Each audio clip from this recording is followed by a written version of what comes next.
그 다음에 이제 깡디드 얘기가 나오고요. 주로 이제 종교에 대한 비판적인 관점 얘기가 나오죠. 그래서 특히 256조에 보면 1755년 11월 달에 리스본에서 지진이 일어나서 3만 명이 죽었다고 하는데요. 그 사건을 보면서 교회는 신도들로 붐비고 신의 재난이다 이러면서 막 붐빌 때 볼테르는 이제 환멸을 느끼면서 문제를 제기했다. 그죠? 신은 재난을 방지할 수 있는데도 방지하려고 하지 않는가? 아니면 재난을 방지하고 싶지만 방지할 능력이 없는가? 하는 질문을 던지면서 그런 신학적인 접근, 종교적 접근에 비판을 제기합니다. 그래서 그 256조, 257조에 나와 있는 시가 거기 인용이 되어 있는데 쭉 보시면 바로 그런 내용이 들어있죠. 자, 그 다음에 이제 261쪽으로 가시면 백과전서와 철학사전이라는 어떻게 보면 가장 볼테르가 쓴 책 중에 철학사에서 자주 인용되고 그나마 가장 철학적인 책에 해당되는 것들이 나옵니다. 말 그대로 백과전서고 철학사전이기 때문에 온갖 얘기가 다 들어있어서 이 속에서 볼테르의 사상이 뭐냐 이렇게 하나를 딱 이론을 끄집어내기 힘들고 사실 이 사람은 뭐 그 하나의 체계적인 철학 이론을 제시했다고는 볼 수 없기 때문에 뭐 그 점에 주목하실 필요는 없을 것 같고요. 단지 아까 철학사적으로는 역사 철학 형성 초기 역할 이 정도로 생각하시면 될 것 같고 이 블란서 계몽주의 전체는 사실 계몽의 역할을 할 때 유물론적 성격을 끌어들인 것이 아주 중요한 역할입니다. 유물론적인 성격. 그래서 거기 나오는 라메트리나 뭐 디드로 이런 사람 유명한 유물론자거든요. 왜냐하면 계몽이라는 게 결국 미몽에서 벗어나는 건데 미몽이라는 게 중세적인 질서잖아요. 그 중세적 질서의 핵심에는 종교가 들어있거든요. 그래서 종교에 대한 비판이 그 당시는 정치 비판입니다. 그걸 포이르바하라는 그 독일의 유명한 철학자가 그런 얘기 했죠. 우리 시대는 종교 비판이 정치 비판이다. 포이르바가 쓴 책 중에 유명한 책이 기독교의 본질이라는 책을 쓰잖아요. 기독교의 본질이라는 책을 써서 신 개념을 비판하죠. 신 개념은 초월적인 게 아니다. 사실은 인간이 자기를 투사한 개념이 신이다. 그리고 기독교의 많은 교리들도 초월적인 걸 해석할 수 없다라고 유물론적으로 다 해석하죠. 그러니까 그 기독교의 본질이라는 책이 포이르바라는 철학자 유물론을 완성시키는 책인데 결국 그 어떤 생각이냐면 결국 계몽이라는 건 미몽에서 벗어나는 거 미몽의 주체는 중세적 종교이기 때문에 종교 비판이 핵심적인 계몽주의자한테는 과제로 등장합니다. 1차전은 종교 비판인데 사실은 그건 종교의 본질에 대한 비판이라기보다는 그 당시에 중세적 질서를 갖고 그 중세적 질서를 정당화하던 이데올로기로서의 종교를 비판하는 작업을 하는 거죠.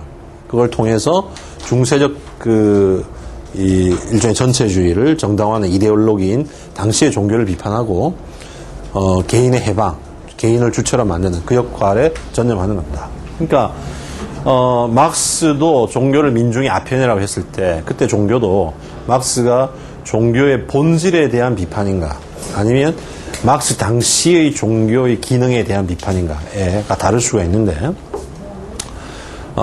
마르크스도 마르크스 엥겔스가 기독교에 대해서 논문이 있습니다. 짧은 논문들이 있는데 그 초기 기독교 운동을 오히려 막스나 엥겔스는 사회주의 운동의 원형이라고 생각해요. 초기 기독교의 사람들이 공동으로 먹고 마시고 하면서 그 탄압을 지탱하는 그 모델이 막스나 엥겔스가 생각했던 공산주의 모델의 초기 그 전형적인 모델이에요. 그러니까 그러면서 같이 이 진앙 고백이라는 것도 그 공동체를 엮는 중요한 하나의 코드를 일치시키는 수단인 것이고, 그러니까 종교가 민중의 아편이다라는 마르크스의 언급도 지금 이 프랑스 계몽주의와 똑같은 시대는 다르지만 같은 맥락에서 종교의 본질에 대한 비판인가 그 당시의 종교의 기능에 대한 비판인가를 따질 때 해석의 여지가 충분히 있는 부분입니다. 근데 특히 이 18세기 프랑스 계몽주의는 종교 비판은 종교의 본질에 대한 비판은 거의 아니라고 보셔야 되는 거죠. 중세적 질서로서 아직도 남아있는 봉건적 질서의 이데올로기인 종교를 비판하는 겁니다. 그래서 종교 비판은 두 가지 방식으로 등장해요. 첫째는 세계관적인 차원에서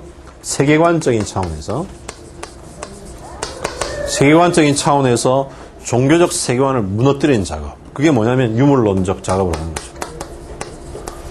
그럼 유물론을 확보해야만 종교가 내세운 핵심적인 존재인 신이라든가 영혼이라는 개념이 원천적으로 차단될 수 있으니까. 그래서 모든 건 물질로 기반되어 있다. 물질이 진짜 존재하는 거야. 물질이 본질이다라는 얘기를 확보함으로써 그런 세계관적 차원에서 종교가 제시하는 영혼, 신 이런 종교적 이데올로기의 핵심 요소를 끊어버리려는 겁니다. 그 다음에 두 번째는 세계관 차원이 아니라 좀 더 구체적인 차원에서 그러니까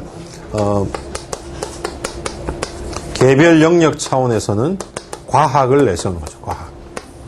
그래서 과학적 사실을 야 이게 진짜 사실이야. 이게 실제 세계는 이래라고 구체적인 개별적 지식들을 확보해서 보여줌으로써 그럼 종교에서 얘기하는 거 안 맞잖아요. 안 맞으면 종교를 무너뜨리는 겁니다. 그러니까 왜 백과사전을 만드느냐. 백과사전을 만드는 가장 중요한 이유가 지식을 모아서 지식을 발전시키려는 이런 관심이 첫 번째가 아니고 이 차원에서 종교를 비판함으로써 계몽을 성취하려는 이 차원에서 중요한 무기로서 백과사전을 만드는 거예요. 그래서 백과사전으로 지식들을 정리해서 보여주면 종교가 주장하는 것과 하나하나 다 틀리니까 그럼 종교의 권위가 무너지는 거죠. 그래서 세계관적인 차원에서는 유물론을 채택하고 개별 영역 차원에서는 지식들을 체계화시키고 모아가지고 백과사전을 만들고 그게 두 개가 다 종교 비판의 차원, 그걸 통해 계몽주의를 확립하려는 이런 차원의 활동으로 보셔야 될 거고, 그래서 백과전서파라고 부를 수 있을 만큼 계몽주의자들이 이 작업에 모여가지고 공동 작업을 했던 거죠. 했고, 볼테르도 거기에서 중요한 역할을, 일종의 표면상으로 리더 역할을 하고, 실제로는 이제 볼테르는 유물론자라고 보기 힘들지만 백과전서파의 핵심적인 요인들은 유물론자들입니다. 그래서 그 다음 나오는 지금 라메트리, 그 다음에 거기 앞에만 얘기가 나오는데 돌바크라고 되어 있죠. 또 디드로 이런 사람들이 유물론자들이죠. 라메트리가 그 책을 보십시오. 영혼의 박물학을 쓰고 지위를 잃었고 인간 기계론을 쓰고 추방당했다. 쓴 책이 인간 기계론이에요. 인간이라는 존재를 유물론적으로 보면. 그래서 라메트리가 어떤 얘기했느냐. 의식이라는 건 뭐냐. 마치 위에서 위액이 분비되듯이 뇌에서 분비되는 물질이 의식이다. 이렇게 얘기했습니다. 의식이 뭐냐면 의식이 위에서 위액이 분비되듯이 뇌에서 분비되는 어떤 물질적인 요소, 그게 의식이다라고 얘기할 만큼 철저한 유물론적 입장을 취했죠. 그래서 영혼이라는 개념을 다 무너뜨린 겁니다. 그 다음에 엘베시우스도 무신론을 꺼내고, 그래서 엘베시우스는 그 달락의 밑에서 네 번째 줄에 보시면 앙시앙 레짐이라는 책 인용한 그 다음에 양심은 신의 목소리가 아니라 경찰에 대한 공포다. 경찰이 무서워하는 것, 내가 뭔가 피해볼까 무서워하는 그게 양심을 이루는 것이다. 이런 얘기 하고요. 그 다음에 이분이 평가하기를 이 백과전서파의 가장 중요한 인물 디드로인데 실제로 가장 중요한 인물이고, 그 밑에는 돌바크라는 인물도 아주 중요한 인물이죠. 그 자연의 체계라는 얘기를 해서, 자연의 체계의 내용이 뭐냐, 결국 무지와 공포가 신을 창조했다. 신은 무지와 공포의 산물이니까, 따라 지식을 제대로 알게 되면 무지를 극복하면 신 이런 거 없이 다 설명할 수 있고, 종교적인 이 권위에서, 그래서 신을 무지의 산물로 보는 겁니다. 263쪽에 보시면 그 위에 단락에서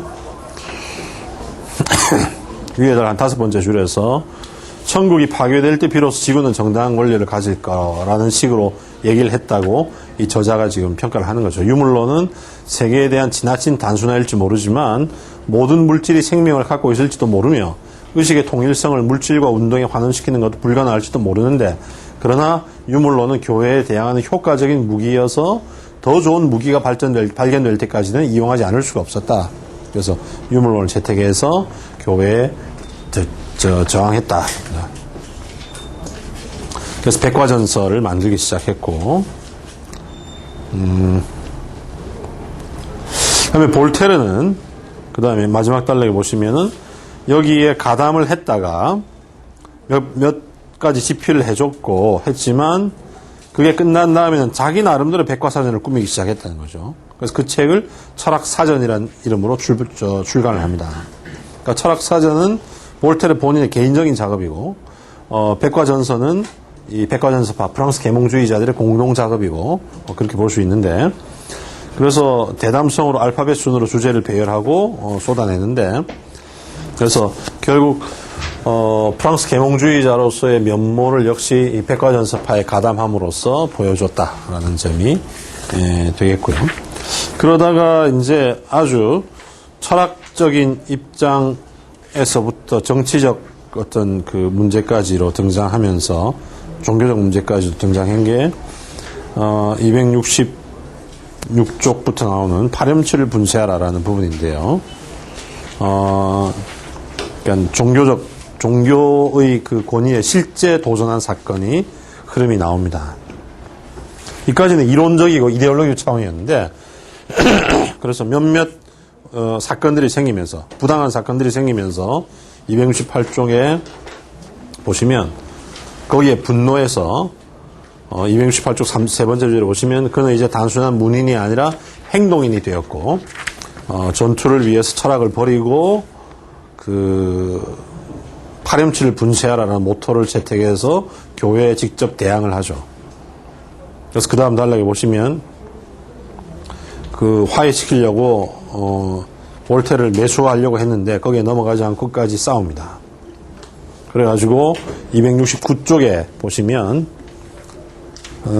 심지어는 이제 뭐라고 내뱉느냐, 뭐 그 전에 나왔던 얘기지만 미신과 무지의 소산인 광신은 어느 시대나 질병의 원인이다 이러면서 문제를 제기하는 거죠.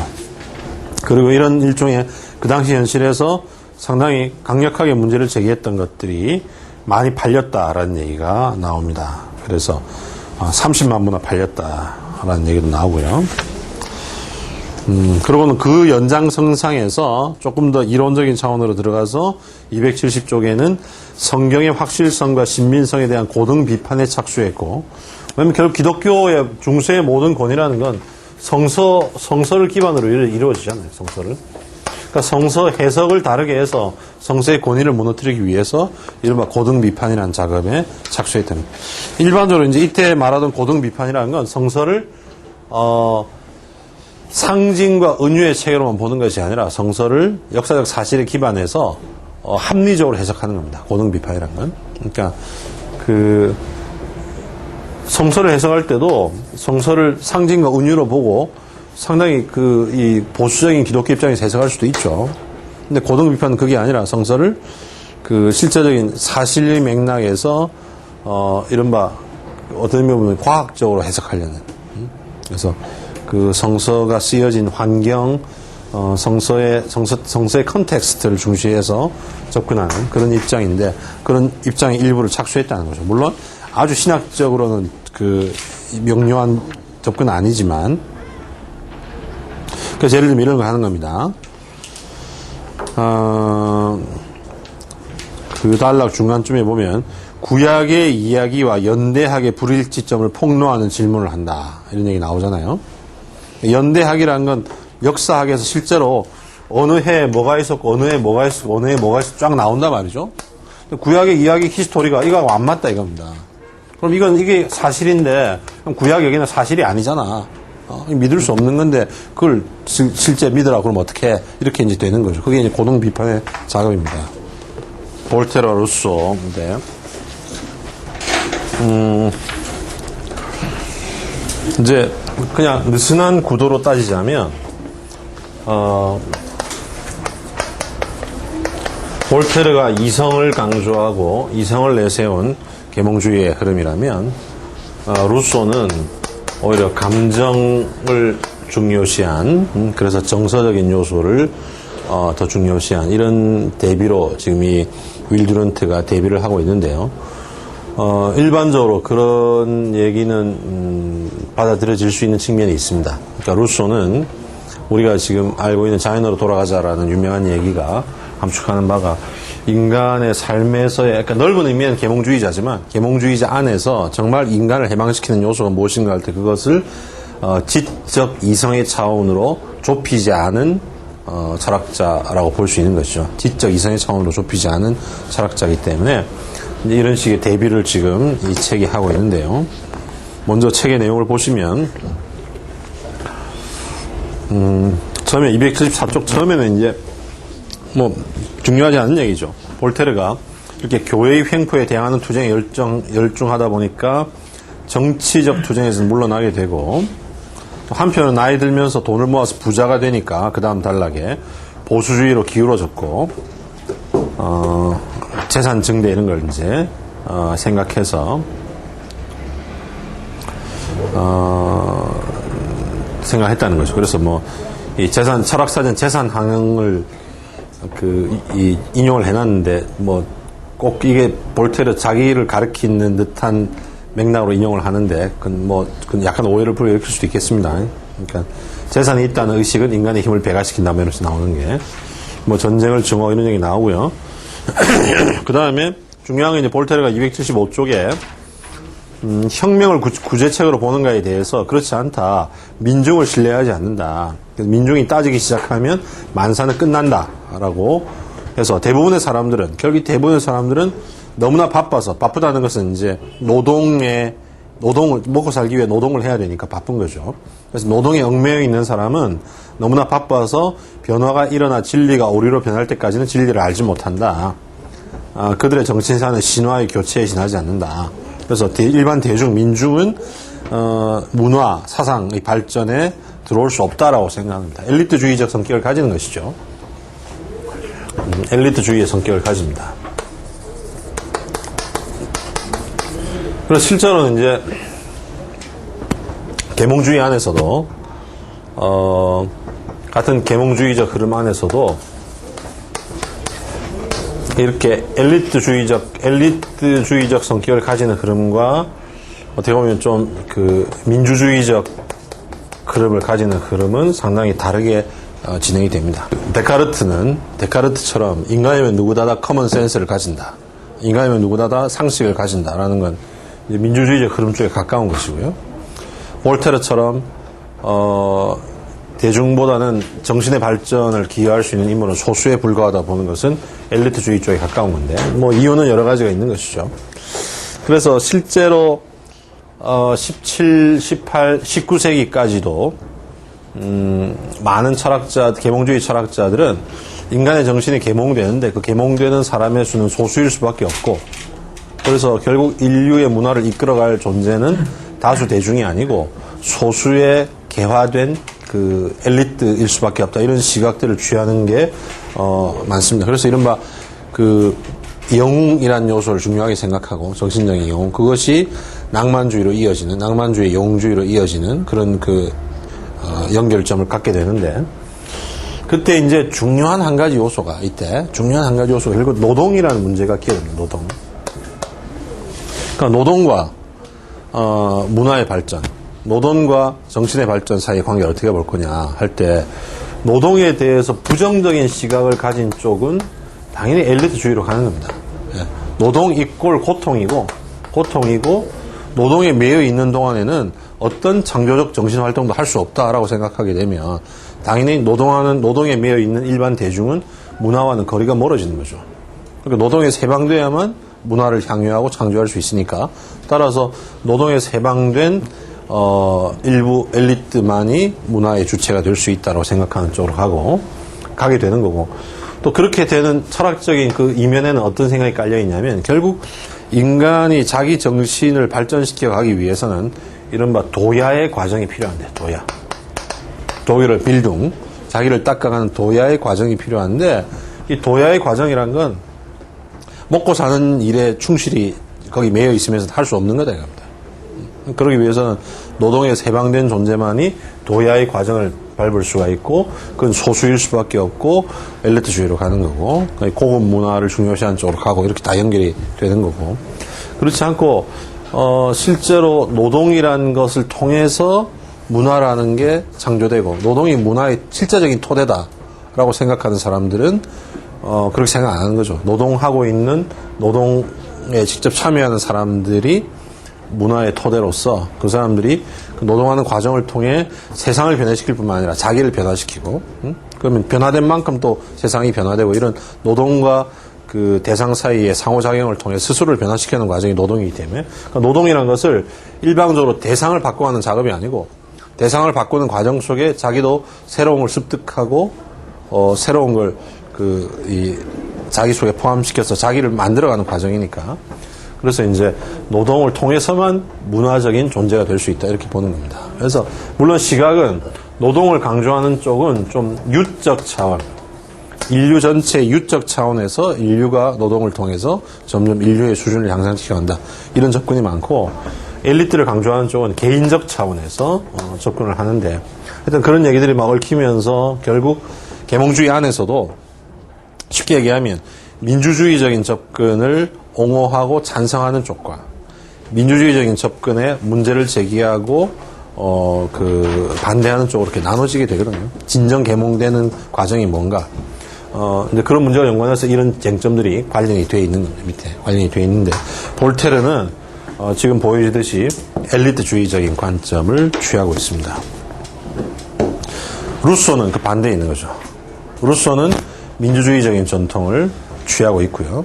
뭐 거기에 문제가 없다고 생각하지는 않지만 그럼에도 불구하고 민주주의적인 전통에 더 가까이 가고 있습니다.